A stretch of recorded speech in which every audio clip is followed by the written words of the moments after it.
Hello students, मैं राकेश मंडल आपके educator. आप सभी को एक बार फिर से मेरे यूट्यूब चैनल पाठशाला द न्यू एरा प्लानिंग पे स्वागत करते हैं।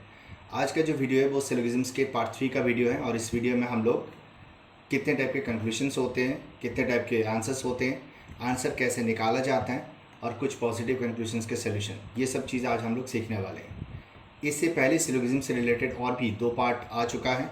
अगर आप उस वीडियो को नहीं देखे हो तो इस वीडियो के डिस्क्रिप्शन बॉक्स में हम उसका लिंक दे देंगे। उस वीडियो का आप लोग ज़रूर एक बार देख लीजिएगा और उसके बाद इस वीडियो का आप कंटिन्यू करिए, क्योंकि प्रीवियस वीडियो का जो कंटेंट था वो बेसिक लेवल का था। बेसिक सिलोगिज्म्स के बारे में बताए थे और कुछ बेसिक स्टेटमेंट से रिलेट करके डेफिनेट डायग्राम के बारे में बताए थे और कुछ स्पेशल स्टेटमेंट और उस स्टेटमेंट से रिलेट करके कुछ डेफिनेट डायग्राम के बारे में बताए थे। तो स्टेटमेंट से कैसे डेफिनेट डायग्राम बनाया जाता है और क्या होगा डेफिनेट डायग्राम, उसके बारे में डिस्कशन हम लोग ऑलरेडी कर चुके थे। वहाँ तक पढ़ाई हम लोग का हो चुका था। आज का जो वीडियो है, इस वीडियो में हम लोग कंक्लूशंस के बारे में सीखेंगे, आंसर निकालने के बारे में सीखेंगे। तो चलिए वीडियो को एकदम एंड तक अच्छे से देखिए और जो भी एक्सप्लेनेशंस हम यहाँ पर दे रहे हैं उसे आप समझने की कोशिश करिए। अगर वीडियो अच्छा लगे तो प्लीज़ वीडियो को लाइक कर दीजिएगा, कमेंट सेक्शन पे कमेंट करिएगा। चैनल को अभी तक अगर सब्सक्राइब नहीं किए हो तो चैनल को ज़रूर सब्सक्राइब कर लीजिएगा और आपके दोस्त, भाई, बंधु सभी को इस चैनल के बारे में ज़रूर बताइएगा। इतना सपोर्ट तो कर ही सकते हो। तो चलिए बिना देरी के वीडियो को स्टार्ट करते हैं।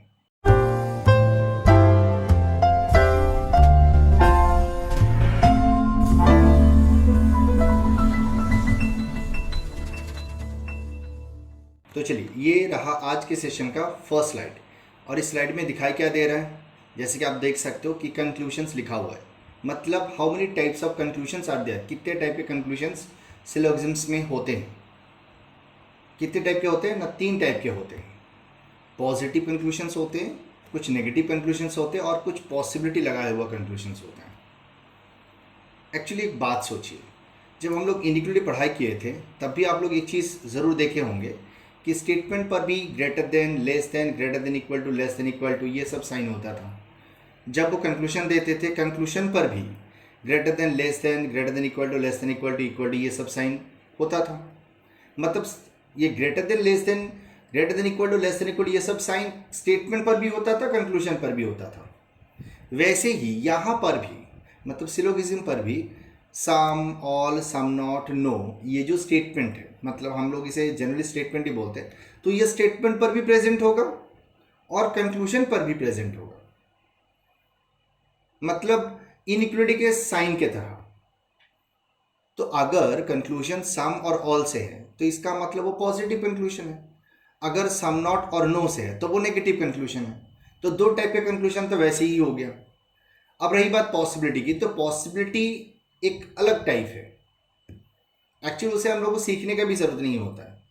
हम लोग तो कुछ और सीखते सीखते पॉसिबिलिटी भी सॉल्व हो जाता है। पॉसिबिलिटी जस्ट एक वर्ड है और वो या तो पॉजिटिव कंक्लूजन के साथ लगाया जाएगा या तो नेगेटिव कंक्लूजन के साथ लगाया जाएगा। Clear to everyone?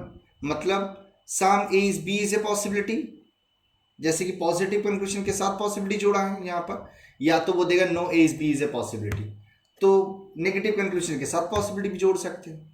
सो या तो पॉजिटिव कंक्लूजन प्लस पॉसिबिलिटी या तो नेगेटिव कंक्लूजन प्लस पॉसिबिलिटी। सो 3 टाइप के कंक्लूजन जनरली देखने को मिलता है, या तो वो पॉजिटिव कंक्लूजन होगा, या तो नेगेटिव कंक्लूजन होगा, या तो पॉसिबिलिटी वाला कंक्लूजन होगा। Clear to everyone? यहां तक आई थिंक कोई कंफ्यूजन नहीं है। आगे बढ़ जाते हैं। नेक्स्ट स्लाइड जो है हम लोग का वो है आंसर्स टाइप। कितने टाइप के आंसर्स हम लोग के यहाँ पर देखने को मिलता है सिलोगिज्म्स में। एक्चुअली देखिए, ये जो स्लाइड है ना, ये स्लाइड जो है हम लोग ऑलरेडी इनइक्वलिटी में भी पढ़ चुके हैं। सेम स्लाइड था। अगर आप इनइक्वलिटी वीडियो देखे होंगे तो यहाँ पर भी आपको देखने को मिला था कि एक तरफ था सिचुएशंस, एक तरफ था ऑप्शंस। मतलब जब हम लोग आंसर देते हैं तब जनरली 3 टाइप के सिचुएशंस में हम लोग होते हैं। वो सिचुएशंस क्या क्या है? एक होता है डेफिनेटली ट्रू, एक होता है डेफिनेटली फॉल्स, एक होता है डाउटफुल। सिचुएशन में हम लोग होते हैं, क्यों? क्योंकि हम लोग ही आंसर देते हैं। तो जब हम आंसर देने जाएंगे तब यहाँ पर 3 तरीके से हम लोग आंसर देंगे, मतलब 3 सिचुएशन में हम होंगे। कंक्लूजन देख के या तो हम कहेंगे कि अच्छा कंक्लूजन में जो लिखा हुआ है तो बिल्कुल सही है, या तो हम कहेंगे कि कंक्लूजन में जो लिखा हुआ वो बिल्कुल गलत है, या तो हम कहेंगे कि कंक्लूजन में जो लिखा हुआ है वो सही भी नहीं है गलत भी नहीं है। मतलब हम खुद ही कंफ्यूज हो जाएंगे, मतलब मेरे पास कोई डेफिनेट आंसर नहीं होगा। तो या तो हम उसे सही कहेंगे या तो गलत कहेंगे। ये तो बचपन में ही सीखे थे, बट अभी थोड़ा बड़े हो गए हैं, अभी एक सिचुएशन और होगा, नहीं मुझे नहीं पता। इस टाइप का सिचुएशन जो होता है इसे डाउटफुल बोला जाता है, और इसे भी आपको एक वैलिड आंसर्स के रूप में देखना होगा, क्योंकि सिचुएशंस ही ऑप्शंस होते हैं। हमें जनरली सिचुएशंस नहीं देता, हम लोग को ऑप्शंस दिया जाता है। कंक्लूजन देने के बाद वो पूछेगा आपसे कि ऐसे कितने कंक्लूजन है जो फॉलो कर रहे हैं, जो लॉजिकली फॉलो कर रहे हैं, ऐसे कितने कंक्लूजन है जो डज नॉट फॉलो है या तो लॉजिकली डज नॉट फॉलो है, या तो आपसे पूछेगा कि ऐसे कितने कंक्लूजन है जो डेफिनेटली डज नॉट फॉलो है। बट हर एक सिचुएशन अलग अलग ऑप्शंस क्रिएट करते हैं। अगर आपसे फॉलो या लॉजिकली फॉलो पूछेगा तो फॉलो लॉजिकली फॉलो में कोई अंतर नहीं है, जो डेफिनेटली ट्रू है वही आपका आंसर है। अगर कंक्लूजन बिल्कुल सही है, डेफिनेटली ट्रू है, तो इसका मतलब फॉलो कर रहा है, इसका मतलब वो लॉजिकली फॉलो कर रहा है। बट अगर आपसे डज नॉट फॉलो या लॉजिकली डज नॉट फॉलो पूछे तो दो सिचुएशंस आपका आंसर होगा, बिल्कुल गलत भी आपका आंसर होगा और डाउटफुल सिचुएशन भी, क्योंकि डाउटफुल सिचुएशन का मतलब बिल्कुल सही तो नहीं है ना। तो अगर वो बिल्कुल सही नहीं है तो इसका मतलब वो डज नॉट फॉलो में ऐसे ही जाता है। तो doubtful situations will be considered as does not follow, logically does not follow. But अगर आपसे पूछे, यहां पर ध्यान दीजिए, मेरे इस बात के ऊपर ध्यान दीजिए, अगर आपसे पूछे डेफिनेटली डज नॉट फॉलो तो doubtful situations will not be your answer. Doubtful situations आपका आंसर नहीं होता है, क्योंकि आपसे पूछा जा रहा है कि ऐसे कितने कंक्लूजन है जो बिल्कुल गलत है, तब डाउटफुल सिचुएशन मेरा आंसर नहीं होता है। आए बात समझ में? आपको ध्यान देना होगा। अगर आपके कंक्लूजन के आंसर डाउटफुल आ रहा है तो उसे आप डेफिनेटली डज नॉट फॉलो नहीं कहेंगे। Clear to everyone? यहां तक आई थिंक कोई कंफ्यूजन नहीं है, क्योंकि सीखना हम लोग को कुछ और है। आंसर्स टाइप क्या होता है, सिचुएशंस क्या, तो ये तो बेस है, बट कैसे आंसर निकाला जाता है वो हम लोग को बहुत अच्छे से सीखना होगा, और वो हम नेक्स्ट स्लाइड में बहुत अच्छे से फ्लो चार्ट में आपको समझाएंगे। तो चलिए आगे बढ़ते हैं नेक्स्ट स्लाइड की तरफ। ये रहा आपका नेक्स्ट स्लाइड। इस स्लाइड में देखिए किस तरीके से हम लोग सिचुएशंस को फाइंड करेंगे, वो दिया हुआ है। 3 सिचुएशन है, देखिए definitely true, definitely false, doubtful. But हमें सीखना होगा कि किस तरीके से निकालेंगे। प्रोसेस बहुत सिंपल है, एक बार अगर आप इसे समझ गए तो पूरे सिलोगिज्म्स में और कुछ नहीं है। पहले बेसिक को समझिए। हमें दिया क्या जाएगा, हम लोग को दिया जाएगा स्टेटमेंट, स्टेटमेंट प्रोवाइड किया जाएगा। स्टेटमेंट के रिस्पेक्ट में हम लोग क्या करते हैं, सबसे पहले डेफिनेट डायग्राम ड्रॉ करते हैं। और इसे डेफिनेट डायग्राम क्यों बोला जाता है, आई थिंक ये बताने की आवश्यकता नहीं है, ये हम ऑलरेडी डिस्कशन कर चुके हैं। डेफिनेट डायग्राम इसलिए बोला जाता है क्योंकि उस डायग्राम में वही होता है जो स्टेटमेंट पर बोला जाता है। मतलब स्टेटमेंट पे जितना बोला जाता है उतना ही डायग्राम में हम लोग ड्रॉ करते हैं। स्टेटमेंट डेफिनेट होने के कारण जो डायग्राम हम लोग स्टेटमेंट से ड्रॉ करते हैं उसे भी डेफिनेट कहते हैं। मतलब उस डायग्राम में जो भी है वो डेफिनेट है। क्यों? क्योंकि वो स्टेटमेंट से ही हम बनाए हैं। स्टेटमेंट में वर्बल रूप में दिया हुआ था और उसे हम डायग्रामिकली रिप्रेजेंटेशन की है खाली, बस और कुछ नहीं। तो अगर स्टेटमेंट सही है तो स्टेटमेंट से जो डायग्राम हम लोग ड्रॉ करें वो भी सही है। Very good. अब हमें सोल्यूशन निकालना होगा कंक्लूजन का। तो मान लीजिए कि यहां पर कंक्लूजन में हमें दिया हुआ है सम ए इज बी। तो सम ए इज बी का मतलब क्या, वो हमें पता है ना। सम ए इज बी का मतलब ये है, इसका मतलब हमें ये चेक करने के लिए कहा जा रहा है। देखिए कंक्लूजन में अगर सम ए इज बी लिखा हुआ है, इसका मतलब वो हमसे पूछ रहे हैं कि क्या ए और बी के बीच थोड़ा सा रिलेशन होगा, मुझे इसका जवाब देना है। तो जवाब जब हम देंगे तो जवाब हम देंगे कहां से, जवाब देंगे स्टेटमेंट से। मतलब सबसे पहले हम लोग को क्या करना होगा कि जो कंक्लूजन का मीनिंग है वो हम सबसे पहले चेक करेंगे डेफिनेट डायग्राम पे। उस डायग्राम पे सबसे पहले चेक करेंगे जिस डायग्राम को हम स्टेटमेंट से ड्रॉ किए हैं। उस डायग्राम पे पहले चेक करो। क्या चेक करोगे कि अगर हमें सम ए इज बी के बारे में पूछा गया तो सम ए इज बी क्या डेफिनेट डायग्राम पर डायरेक्ट प्रेजेंट है या नहीं। तो देखिए, जब हम चेक करने जाएंगे तब दो चीज होने का चांसेस है, या तो वो डायरेक्ट प्रेजेंट होगा या तो वो डायरेक्ट प्रेजेंट नहीं होगा। अगर डायरेक्ट प्रेजेंट हो जाता है, जैसे अभी एक सिनेरियो क्रिएट करते हैं जिससे डेफिनेटली ट्रू होगा। मान लीजिए ऑल ए इज बी आपके स्टेटमेंट पर दिया हुआ है, तो ऑल ए इज बी का डेफिनेट डायग्राम क्या होगा, ये होगा मेरा ऑल ए इज बी का डेफिनेट डायग्राम, और हमें पूछ रहा है सम ए इज बी। तो कंक्लूजन को हम सबसे पहले कहां पर चेक करेंगे, डेफिनेट डायग्राम, और ये है मेरा डेफिनेट डायग्राम। तो इसमें ए का थोड़ा सा पार्ट बी ऑलरेडी प्रेजेंट है, क्लियर हुआ। तो यहां पर ऑलरेडी प्रेजेंट है, दैट मीन्स ये डेफिनेटली ट्रू है। कौन, ये कंक्लूजन डेफिनेटली ट्रू है। क्यों, क्योंकि यहां पर कंक्लूजन में जो हमें पूछा गया है वो डायग्राम पर डायरेक्ट प्रेजेंट है। अगर ऐसा होता है तभी हम लोग उसे कहेंगे कि कंक्लूजन में जो लिखा हुआ बिल्कुल सही है। बट एक चीज ये भी तो है कि डायरेक्ट प्रेजेंट नहीं भी तो हो सकता है। अगर प्रेजेंट नहीं है, अगर डेफिनेट डायग्राम पे मान लीजिए प्रेजेंट नहीं है, अगर कोई सिनेरियो क्रिएट करने के लिए बोलेंगे तो हम क्रिएट करके दिखा देते हैं। जैसे मान लीजिए अभी जो था वो डेफिनेट ट्रू सिचुएशंस के लिए बनाए थे, ठीक, ये हम पहला सिचुएशंस आपको समझाने के लिए किए थे, डेफिनेट ट्रू समझाने के लिए किए थे, डेफिनेट ट्रू समझाने के लिए किए थे। Very good.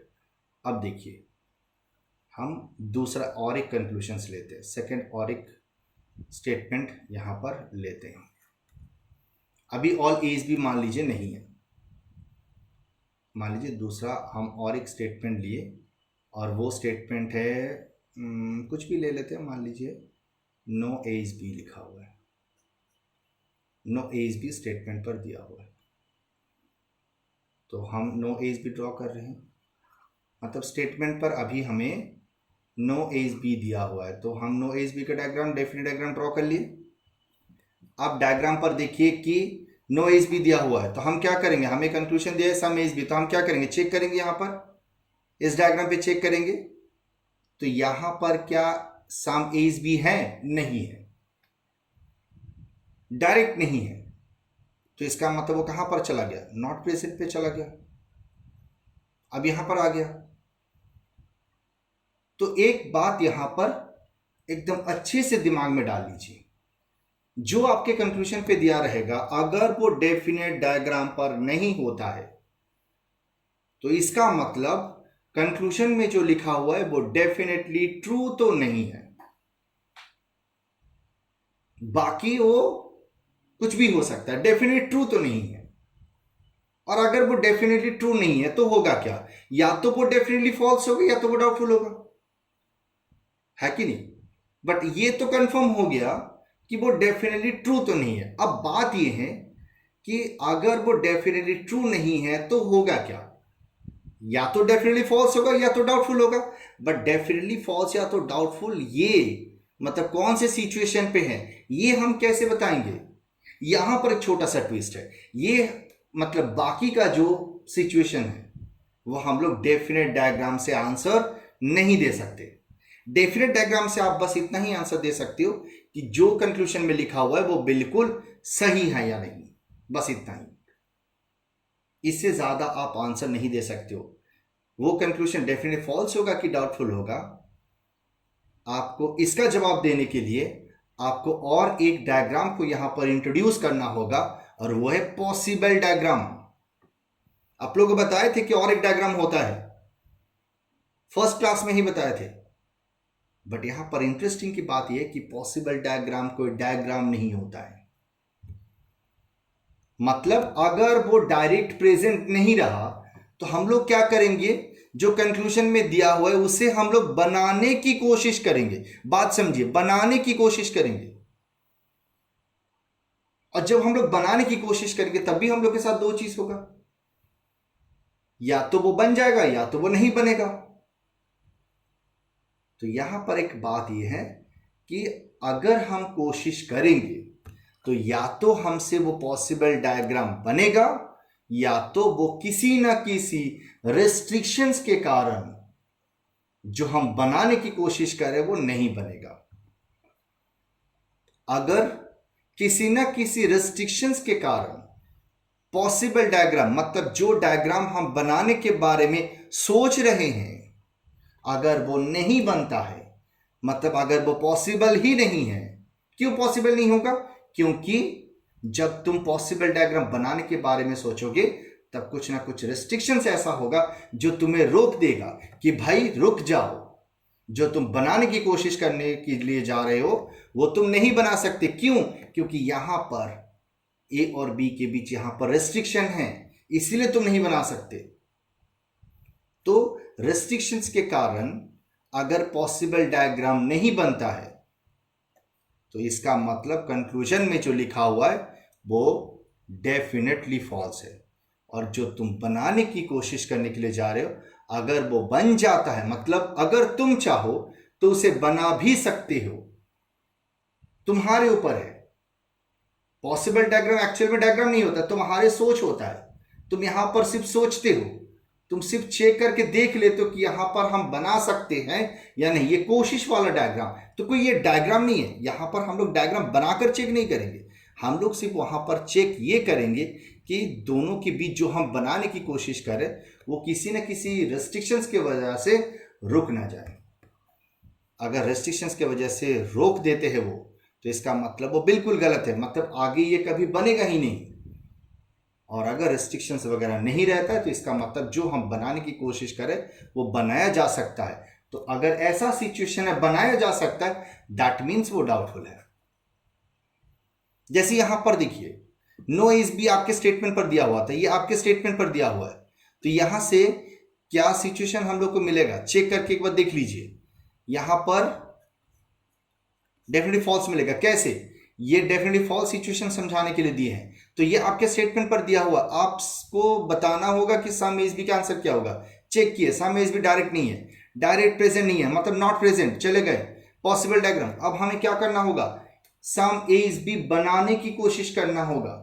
यहां पर ही ये हमें स्टेटमेंट पर दिया हुआ, तो हम इस फिगर में ही सम एज बी बनाने की कोशिश करेंगे। मतलब यहां पर हम सम एज बी कर सकते हैं या नहीं, ये हम चेक करने जाएंगे। तो देखिए, जब हम चेक करने जाएंगे तब यहां पर क्या होगा, ए का थोड़ा सा पार्ट बी जब हम करने के लिए जाएंगे तब देखिए ये हम कर ही नहीं पाएंगे, मतलब नॉट पॉसिबल। जो चीज हम बनाने के लिए जा रहे हैं वो पॉसिबल ही नहीं है। क्यों? क्योंकि ए और बी के बीच यहां पर रेस्ट्रिक्शन दिया गया है नो का। ए और बी कभी एक दूसरे को टच कर ही नहीं सकते। आया बात समझ में? तो रेस्ट्रिक्शन हमें क्या कर दिए, रोक दिए, नहीं आप यहाँ पर सम एज भी नहीं बना सकते। तो जो हम बनाने की कोशिश करें वो अगर किसी न किसी रेस्ट्रिक्शंस के कारण अगर नहीं बनाया जाता है, दैट मीन्स ये डेफिनेटली फॉल्स है। मतलब अभी जो सिचुएशन है, अभी इस स्टेटमेंट के रिस्पेक्ट में ये जो कंक्लूजन है ये बिल्कुल गलत है। मतलब ये कभी हो ही नहीं सकता। मतलब अगर स्टेटमेंट पर नो एज बी दिया हुआ है तो सम एज बी कभी हो ही नहीं सकता। डाउटफुल भी देख लीजिए, और एक दे देते हैं।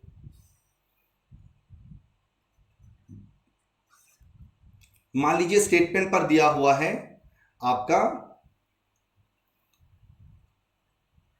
Some A is C, sorry सम ए सी दिया हुआ है, और आपका दिया हुआ है, मान लीजिए सम ए सी दिया हुआ है और आपको यहां पर दिया हुआ है सम सी इज बी, ये दिया हुआ है। मतलब दो ऐसे स्टेटमेंट दिया हुआ है। तो हम क्या करेंगे, यहाँ पे डायग्राम ड्रॉ करेंगे, सम ए सी ड्रॉ करेंगे और सम सीज भी ड्रॉ करेंगे। ये रहा स्टेटमेंट से डायग्राम बना दिए। अब यहाँ पर हमें जो आंसर मिलेगा वो है डाउटफुल वाला। ये डाउटफुल बताने के लिए हम दिए हैं। ठीक, अब देखिए कंक्लूजन सेम वही रखें, सम एज बी। तो देखिए यहाँ पर क्या सम एज बी डायरेक्ट है? ए का थोड़ा सा पार्ट बी डायरेक्ट बैठा है होकर? नहीं, तो इसका मतलब वो डेफिनेट ट्रू नहीं है। आगे बढ़ जाइए, मतलब नॉट प्रेजेंट, तो इसका मतलब इसे हम बनाने की कोशिश करेंगे। आप बताइए इस फिगर में अगर आप सम एज बी बनाने की कोशिश करेंगे तो क्या आप नहीं बना पाएंगे? बना पाएंगे ना, क्योंकि यहाँ पर ए का थोड़ा सा पार्ट बी अगर हम चाहे तो टच कर ही सकते। ए का पार्ट जो है वो बी के लिए रेस्ट्रिक्टेड नहीं है, थोड़ा सा पार्ट तो बी के लिए रेस्ट्रिक्टेड नहीं है। इसका मतलब अगर हम चाहे तो यहाँ पर हम ए का थोड़ा सा पार्ट बी कर ही सकते हैं। दैट मीन्स इस स्टेटमेंट के लिए सम एज बी का आंसर हो जाएगा डाउटफुल। हम लोग और भी अच्छे से समझेंगे, बस यहाँ पर एक बार ब्रीफली एक्सप्लेन कर देते हैं। तो हम लोग को दिया जाएगा स्टेटमेंट से हम लोग बनाएंगे डेफिनेट डायग्राम, और उस डेफिनेट डायग्राम में कंक्लूजन को चेक करेंगे। कंक्लूजन में जो दिया रहेगा अगर वो डेफिनेट डायग्राम पर डायरेक्ट प्रेजेंट है तो वो डेफिनेटली ट्रू है। अगर डायरेक्ट प्रेजेंट नहीं है तो हम लोग क्या करेंगे, आगे बढ़ जाएंगे और उसका पॉसिबल डायग्राम बनाने के बारे में सोचेंगे। तो जब पॉसिबल डायग्राम बनाने के लिए जाएंगे तब कुछ ना कुछ रेस्ट्रिक्शंस के कारण जो पॉसिबल डायग्राम हम बनाने के लिए जा रहे हैं हो सकता है कि वो ना बने। तो अगर रेस्ट्रिक्शंस के कारण पॉसिबल डायग्राम नहीं बनते तो इसका मतलब कंक्लूजन में जो लिखा वो बिल्कुल गलत है, इसका मतलब वो कभी हो ही नहीं सकता। और जो हम पॉसिबल डायग्राम बनाने के लिए जा रहे हैं अगर वो बनाया जा सकता है दैट मीन्स वो डाउटफुल में है, मतलब वो डेफिनेट ट्रू भी नहीं है और डेफिनेटली फॉल्स भी नहीं है, इसका मतलब वो कंफ्यूजन में है। इसे हम चाहें तो बना सकते, नहीं चाहे तो नहीं बना सकते। जो भी करेंगे वो मेरे मर्जी के ऊपर है, इसलिए हम कंफ्यूज्ड हैं। इसे हम डेफिनेट ट्रू भी नहीं बोल पाएंगे, इसे हम डेफिनेटली फॉल्स भी नहीं बोल पाएंगे। क्लियर? अब हमें तुरंत में इसका एक एग्जाम्पल लेके इसे समझा देना और हम वही करेंगे। जो चीज़ हम लोग अभी सीखे, सोल्यूशन निकालना सीखे, तो क्यों ना हम लोग एक बार इसे अप्लाई करके देख लें। बेसिकली जब पॉजिटिव कंक्लूजन्स को लेकर डील करते हैं तब दिक्कत नहीं होता है। पॉजिटिव कंक्लूजन्स का आंसर हम लोग डायरेक्ट निकाल सकते हैं। दिक्कत होता है नेगेटिव कंक्लूजन में, इसलिए हम नेगेटिव कंक्लूजन्स को अलग से एक अलग वीडियो सेशन में समझाएंगे। बट पॉजिटिव कंक्लूजन्स को सॉल्व करना बहुत ईजी होता है और पॉजिटिव कंक्लूजन्स को हम यहाँ से जो भी सीखे वहां से हम लोग पॉजिटिव कंक्लूजन्स का सोल्यूशन चेक कर सकते हैं, बना सकते हैं, कोई दिक्कत नहीं। तो हम लोग वही करेंगे। नेक्स्ट जो स्लाइड है उसमें हम कुछ पॉजिटिव कंक्लूजन्स लिए हैं और उसका आंसर निकालना हम लोग सीखेंगे इस तरीके से, जिस तरीके से हम अभी डिस्कशन किए। क्लियर? क्योंकि पॉजिटिव कंक्लूजन्स का आंसर निकालना बहुत ईजी होता है, जो चीज़ है वो निकालना बहुत ईजी होता है।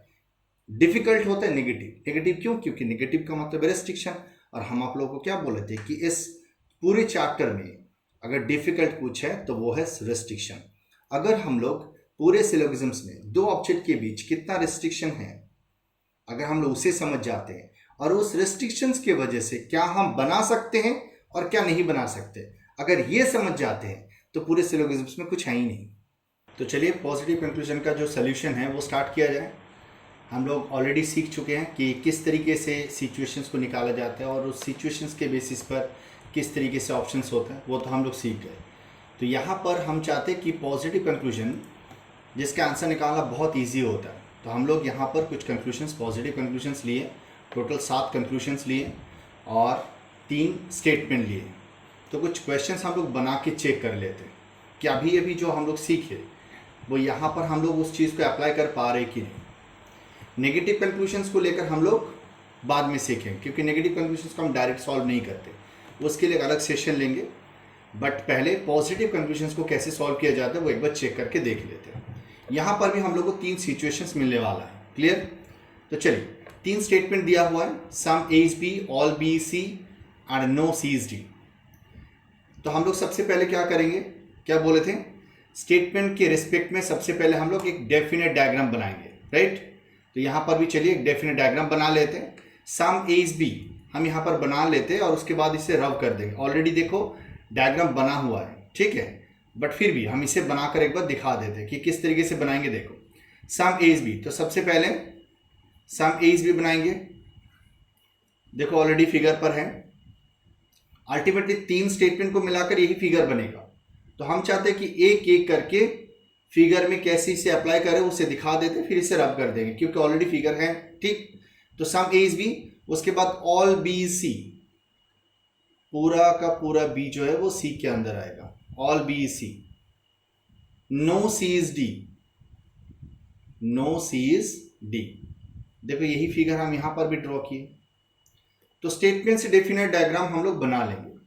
इसके बाद हम लोग को जो यहां से समझना होता है वो ये है कि पूरे फिगर में आपको सिर्फ रेस्ट्रिक्शंस के बारे में समझना है, किसके साथ किसका कितना रेस्ट्रिक्शन है, और उस रेस्ट्रिक्शंस की वजह से क्या हम बना सकते क्या नहीं बना सकते। अगर इतना समझ में आ गया तो हम लोग यहां से सिचुएशंस को निकाल सकते हैं, और सिचुएशन मिल जाएगा तो ऑप्शन भी मिल जाएगा।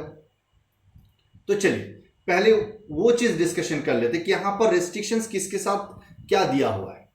सबसे पहले तो ये देखो यहां पर कि स्टेटमेंट में नेगेटिव स्टेटमेंट कहां पर है, no C is D, that means यही हो गया रेस्ट्रिक्शन। रेस्ट्रिक्टेड स्टेटमेंट क्या है, यही है restricted statement. No C is D से ही रेस्ट्रिक्शन यहां पर क्रिएट किया गया है स्टेटमेंट पर। तो देखो नो सी इज डी का मतलब कोई भी सी डी नहीं होगा। इसका मतलब ये हुआ कि सी जहां जहां पर होगा, जो भी जगह सी के द्वारा ऑक्युपाई होगा वो जगह डी के लिए रेस्ट्रिक्टेड होगा। मेरा बात ध्यान से सुनिए, सी जिस जगह को ऑक्युपाई करके रखेंगे वो जगह डी के लिए रेस्ट्रिक्टेड होगा। रेस्ट्रिक्टेड किसके लिए है, डी के लिए रेस्ट्रिक्टेड है। तो देखो पूरा का पूरा बी जो है वो सी के अंदर आएगा, क्योंकि ऑल बी सी है। तो इसका मतलब पूरा का पूरा बी का पार्ट डी के लिए रेस्ट्रिक्टेड है। क्लियर।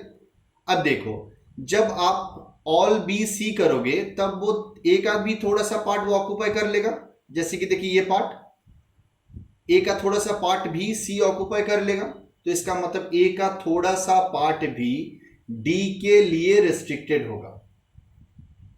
मतलब ए का थोड़ा सा पार्ट डी अगर चाहेगा तो भी उसे टच नहीं कर पाएगा। बस इतना ही, पूरा बी को टच नहीं कर पाएगा और ए का थोड़ा सा पार्ट टच नहीं कर पाएगा और पूरा सी को तो टच कर ही नहीं पाएगा। अगर मुझे यह समझ में आ गया तो यहां पर हर एक कंक्लूजन का आंसर हम इमीडिएट बेसिस पर निकाल सकते हैं, कोई दिक्कत नहीं होगा। तो चलिए बिना देरी के स्टार्ट करते हैं। कोई भी कंक्लूजन हो उसका आंसर क्या होगा क्या नहीं होगा उसे हम लोग तुरंत में चेक कर लेते हैं। ठीक, रब कर दिए इसे। फर्स्ट कंक्लूजन क्या है वो चेक करो। फर्स्ट कंक्लूजन दिया हुआ है सम ए सी, सम ए सी, ए का थोड़ा सा पार्ट सी। क्या यहां पर फिगर पर ए का थोड़ा सा पार्ट सी होकर बैठा है? सबसे पहले डेफिनेट डायग्राम में चेक करेंगे। डायग्राम में चेक किया और मुझे क्या देखने को मिला, ए का थोड़ा सा पार्ट ऑलरेडी सी ऑक्युपाई करके रखे। तो इसका मतलब ये हो गया डेफिनेटली ट्रू। एक सिचुएशन मिल गया तो आगे मुझे बढ़ने की कोई आवश्यकता नहीं है। अगर ये डेफिनेटली ट्रू है तो इसका मतलब ये फॉलो भी कर रहा है और ये लॉजिकली फॉलो भी कर रहा है। कोई प्रॉब्लम आई थिंक नहीं है। आगे बढ़ें, जिसमें एक्सप्लेन करने की जरूरत होगा उसमें एक्सप्लेन करेंगे। उसके बाद देखो सम ए इज डी, ए का थोड़ा सा पार्ट डी, ए का थोड़ा सा पार्ट डी डायरेक्ट तो नहीं है, मतलब ए का थोड़ा सा पार्ट डी टच करके तो नहीं बैठा है। तो इसका मतलब यहां पर डेफिनेटली ट्रू तो नहीं है। बात ध्यान से सुनिए, देखिए यहां पर डेफिनेट डायग्राम में चेक किए, डायरेक्ट प्रेजेंट तो नहीं है। तो डायरेक्ट प्रेजेंट नहीं, इसका मतलब डेफिनेटली ट्रू नहीं है। तो हम क्या करेंगे, ये नॉट प्रेजेंट में आ गया तो नॉट प्रेजेंट का मतलब हम लोग पॉसिबल डायग्राम में जाएंगे। पॉसिबल डायग्राम का मतलब क्या बोले थे कि यहां पर हमें चेक करना होगा कि यहां पर आगे जाकर हम ए का थोड़ा सा पार्ट डी ये क्या हम कर सकते हैं या नहीं, मतलब क्या ये पॉसिबल है या नहीं। अगर बना सकते हैं तो इसका मतलब वो डाउटफुल में है, और अगर रेस्ट्रिक्शंस के कारण नहीं बना सकते तो इसका मतलब डेफिनेटली फॉल्स है। बट यहां पर देखो ए का थोड़ा सा पार्ट, ए का ये जो पार्ट है ये पार्ट डी के लिए रेस्ट्रिक्टेड नहीं है। इसका मतलब अगर हम चाहे तो ए का ये जो पार्ट है इस पार्ट को डी चाहे तो टच कर ही सकते हैं। मतलब हम फिगर को इस तरीके से भी बना सकते हैं, डी को यहां पर भी कर सकते हैं। देखो पॉसिबल डायग्राम को अगर आप डीपली समझने के लिए जाओगे तो क्या मीनिंग होता है, क्या एक्चुअली क्या है ये पॉसिबल डायग्राम का एनालिसिस क्या है, एक बार डीपली समझाते। जबकि डीपली जाने की आवश्यकता हम लोग को है ही नहीं। एक सिंपल बात समझ लो, दो ऑब्जेक्ट के बीच अगर रेस्ट्रिक्शन नहीं है तो आप जो चाहे बना सकते हो, जो चाहे आप बना सकते हो। अगर हमें यहां पर कोई रोकेगा तो सिर्फ और सिर्फ रेस्ट्रिक्शन ही रोक सकते हैं। अगर दो ऑब्जेक्ट के बीच रेस्ट्रिक्शन नहीं है तो हम कुछ भी बना सकते हैं। हर एक पॉसिबल डायग्राम पॉसिबल है, मतलब बन सकते हैं, कोई भी पॉसिबल डायग्राम हम बना सकते हैं। मतलब जिस पार्ट को हमें यहां पर टच करने के लिए बोला गया वो पार्ट अगर दूसरे ऑब्जेक्ट के लिए रिस्ट्रिक्टेड नहीं है तो हम कर सकते हैं, बस रिस्ट्रिक्शन ही हमें रोक सकते हैं, बस इतना समझ लो। बट अगर हम लोग डीपली जाते हैं तो डीपली पॉसिबल डायग्राम का मीनिंग होता है कि जो चीज हम बनाने की कोशिश करने जा रहे हैं उससे स्टेटमेंट में दिए हुए इंफॉर्मेशन के अगेंस्ट नहीं होना चाहिए। जैसे देखिए यहां पर हम देख पॉसिबल डायग्राम का मतलब एक्स्ट्रा तो होगा ही होगा, मतलब जो हम लोग पॉसिबल डायग्राम बनाते उसमें स्टेटमेंट से कुछ ना कुछ तो एक्स्ट्रा होगा ही, कुछ ना कुछ तो एक्स्ट्रा होगा। बट स्टेटमेंट में मतलब बाकी जो इंफॉर्मेशन दिया गया है उसके अगेंस्ट में वो नहीं जाएगा। मतलब ये हुआ जैसे कि सम ए इज डी का अगर हम पॉसिबल डायग्राम बनाने की कोशिश करें तो देखो हम सम ए इज डी मान लो पहले बना ही दिए, सम ए इज डी बना दिए, ठीक। अब देखो बाकी स्टेटमेंट भी यहां पर हम इसी डायग्राम पे ही अप्लाई कर सकते हैं। सम ए इज बी से बना सकते हैं, कोई प्रॉब्लम नहीं है। ऑल बी सी भी बना सकते हैं और नो सीज डी भी बना सकते। देखो सी और डी यहां पर टच किए हैं तो देखो अगर हम सम ए इज डी बनाने की कोशिश करेंगे तो बना सकते हैं। क्यों? क्योंकि वो बाकी स्टेटमेंट के अगेंस्ट में नहीं जाएगा। बाकी स्टेटमेंट भी हम इस फिगर में ड्रॉ कर सकते हैं। समझ में आया? ये होता है पॉसिबल डायग्राम। तो सम ए इज डी हम तो एक्स्ट्रा ड्रॉ किए ही हैं, मतलब स्टेटमेंट पे तो दिया नहीं था। बट पॉइंट ये है कि सम ए इज डी को हम अगर बनाने के लिए जाएंगे तो बाकी स्टेटमेंट के भी अगेंस्ट में वो नहीं जाएगा, कोई प्रॉब्लम नहीं है, हम चाहे तो बना सकते हैं। ये होता है, एक तब रेस्ट्रिक्टेड देख के ही बना देते हैं। तो इसका मतलब क्या, सम ए इज डी का पॉसिबल डायग्राम बन सकते, इसका मतलब ये डाउटफुल है, ठीक। अब देखो जिस पॉइंट को लेकर आप लोगों के मन में अभी भी कंफ्यूजन है वो दूर हो जाएगा। चलिए नेक्स्ट कंक्लूजन की तरफ आगे बढ़ते हैं, समझ में आ जाएगा। नेक्स्ट कंक्लूजन है ऑल एज डी। हम इसे मिटाते नहीं है, छोड़ देते हैं, मिटाएंगे नहीं, अभी छोड़ देते हैं। अब देखिए all as D, all as D का मतलब क्या है, पूरा का पूरा ए जो है वो डी के अंदर आना चाहिए, हाँ या ना। ऑल एज डी का मतलब यही हुआ ना, पूरा का पूरा ए जो है वो डी के अंदर आना चाहिए। अब देखिए हम अगर इसे पॉसिबल डायग्राम बनाने की कोशिश करेंगे तो पहले काम करते, ऑल एज डी बना ही देते, जो हमें बनाने के लिए बोला गया है वो हम बना देते। ऑल एज डी बना दिए। देखिए ऑल एज डी अगर हम बना दिए तो बाकी स्टेटमेंट को भी इस फिगर में ड्रॉ करना होगा, मतलब बाकी स्टेटमेंट भी यहां पर जस्टिफाइड हो जाना चाहिए। अगर कोई भी स्टेटमेंट अगर इसके अगेंस्ट में जा रहा है, मतलब कोई भी स्टेटमेंट अगर हम यहां पर अप्लाई कर नहीं कर पा रहे तो इसका मतलब जो फिगर हम बनाने की कोशिश करें वो बनेगा ही नहीं। उसे अगर बनाने की कोशिश करेंगे तो वो स्टेटमेंट के अगेंस्ट में चला जाएगा। देखो यही होगा, सम ए इज बी यहां पर हम बना सकते हैं, कोई प्रॉब्लम नहीं है, बन जाएगा। ऑल बी सी वो भी बन जाएगा, ऑल बी सी भी बन गया। बट एक बात बताओ, अब हम नो सीज डी ड्रॉ कर सकते हैं यहां पर? इसी फिगर में नो सीज डी ड्रॉ होगा? कभी नहीं हो सकता। क्यों? क्योंकि already some seize D D को सी टच कर चुके हैं। आए बात समझ में? यहां पर हम नो सीज डी, ये जो स्टेटमेंट है ये हम इस फिगर में अप्लाई कर ही नहीं सकते। मतलब क्या हुआ? और ये इसलिए नहीं हो रहा है क्योंकि हम ऑल एज डी बना चुके हैं। मतलब ऑल एज डी हम इसी स्टेटमेंट पर बना ही नहीं सकते। ये होता है पॉसिबल डायग्राम का डीप मीनिंग। अब आते हैं मतलब इजी मीनिंग पर। इतना कुछ सोचने की आवश्यकता ही नहीं है। ऑल एज डी का मतलब हमें सिर्फ यहां पर ये चीजें देखनी है, यहां पर बस इतना देखना होता है कि पूरा ए जो है वो डी के अंदर आ सकता है या नहीं। अब देखो सीधी सी बात है, मतलब जो सिंपल लॉजिक है वो ये है कि ए का पूरा पार्ट डी के अंदर नहीं आ सकता। अब आप बोलोगे कि सर क्यों? कारण क्या है? कारण यही है कि ए का ये जो पार्ट है, ए का ये जो पार्ट है ये सी के अंदर है। अगर ए का ये पार्ट सी के अंदर है तो डी अगर यहां पर टच करने के लिए जाएगा तो भी टच नहीं कर पाएगा। ए का बाकी का जो पार्ट है वो डी टच कर लेगा, वो डी ए की मतलब अपने अंदर ला सकते हैं, बट ये पार्ट डी अगर चाहेगा तो भी टच नहीं कर सकता। क्यों? क्योंकि वो पार्ट सी के अंदर है और सी के साथ डी का कोई संबंध नहीं है। डी सी को टच कर ही नहीं सकते। अब समझ में आया?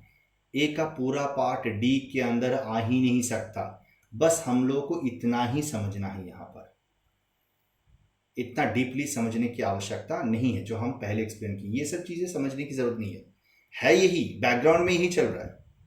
बट हम लोग को बस इतना सोचना होता है कि ए का ये जो पार्ट है अगर वो सी के लिए रिस्ट्रिक्टेड, सॉरी सी के अंदर है तो डी के लिए वो रिस्ट्रिक्टेड है, तो इसका मतलब ए का ये जो पार्ट है वो डी के अंदर नहीं आ सकता। इसका मतलब पूरा ए डी के अंदर नहीं आ सकता। ये बात क्या है? ऑल ए इज डी, ये कभी हो ही नहीं सकता। मतलब ये बिल्कुल गलत है। क्लियर हो गया? देखो डायरेक्ट था नहीं, हम पॉसिबल डायग्राम बनाने की कोशिश किए, पॉसिबल डायग्राम भी इसका कभी बन ही नहीं सकता, तो इसका मतलब ये हो गया बिल्कुल गलत। तो डेफिनेटली फॉल्स हो जाएगा इसका आंसर। अब देखो ऑल डी इज ए, समझने वाली बात है, कंसंट्रेशन देना होगा। All A is D, all D is a same चीज नहीं है। ऑल ए इज डी का मतलब पूरा ए डी के अंदर आएगा, बट अगर ऑल डी इज ए बोला जाएगा तो इसका मतलब पूरा डी ए के अंदर आएगा। देखो पूरा डी ए के अंदर क्या नहीं आ सकते? देख लो एक बार, पूरा डी को हम ए के अंदर नहीं ला सकते? बिल्कुल ला सकते। हम यहां पर पूरा डी को नहीं कर सकते? कर देंगे। बस यहां पर टच नहीं करना है। ए का बाकी का जो पार्ट है उसके अंदर पूरा डी आ ही सकते हैं। इसका मतलब all D is a direct तो था नहीं, बट अगर हम लोग बनाने की कोशिश करेंगे तो बना सकते हैं। That means doubtful situation. Clear to everyone? यहां तक कोई प्रॉब्लम नहीं है? आप लोग को लग रहा हो कि डाउटफुल हम क्यों ला रहे? इंपॉर्टेंस है, बस वेट करिए, इसका भी इंपॉर्टेंस है आगे जाकर। ठीक, जब हम लोग आइदर और सीखेंगे तब डाउटफुल सिचुएशंस का बहुत इंपॉर्टेंस है। चलिए अब आगे बढ़ें नेक्स्ट एक्सप्लेनेशन में। All C is B, all C is B का मतलब है कि पूरा सी बी के अंदर आना चाहिए।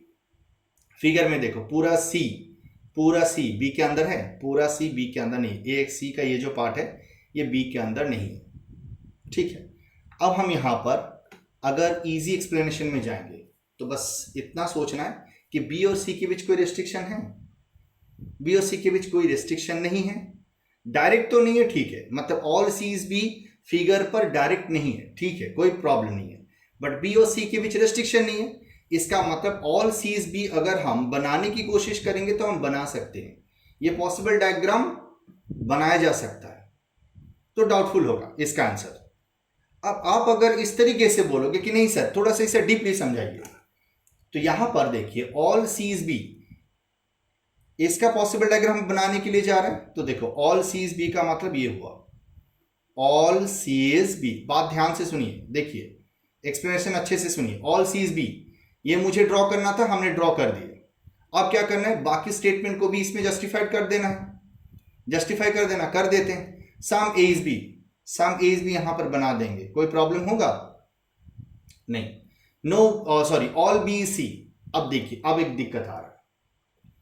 ऑल बी सी, हम तो ऑल सीज भी ड्रॉ किए हैं, अभी मुझे बोला जा रहा है कि ऑल बी सी यहां पर जस्टिफाइड करना है।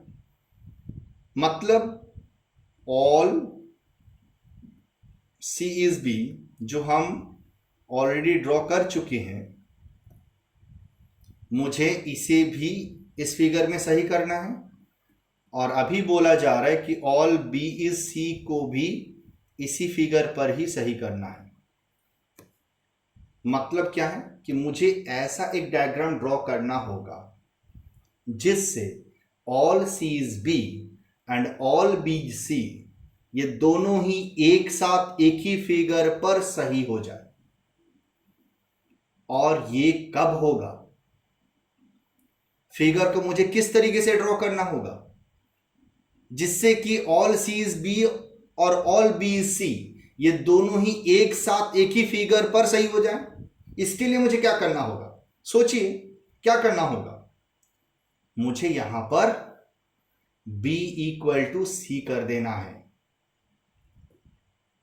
मतलब जितना पार्ट हम बी मान रहे हैं उतना ही पार्ट हम सी भी मान लेंगे, मतलब बी और सी का जो एरिया है वो सेम होगा। अगर हम ऐसा कर लेते हैं, मतलब बी और सी इक्वल, ओवरराइट कर दिए, मिटा देते थोड़ा सा, हम क्या कर दिए, बी और सी को एक ही सर्कल मान लिए,